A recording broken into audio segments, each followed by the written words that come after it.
In this tutorial, we will show you the step-by-step process of converting EML files to JPG format using the BitRecover EML converter. To install our EML to JPG conversion tool, download it from the link in the video description. After installation, simply launch the software. To begin, click the Next button.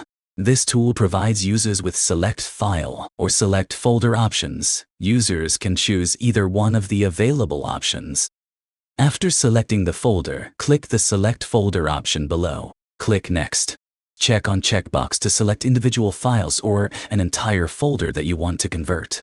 Click Next. Select a saving option allows you to save the file in your desired format for conversion. Let's select JPEG option for this tutorial. The destination path section allows you to specify the destination folder where the selected file will be exported. Save converted messages in same source folder option when enabled will save the converted files in the same folder as the source files. The file naming option allows users to select a name format for the output file when converting it.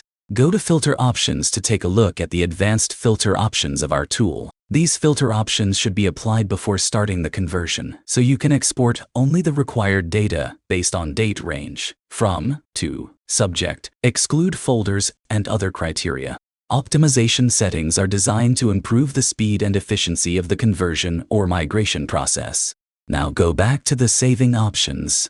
Next, simply click the Convert button, and the conversion process will begin. Once the conversion is completed, you'll receive a notification indicating that the conversion was successful. Click OK to open the destination folder and access the newly converted files. And that's it for this video. Thank you for watching.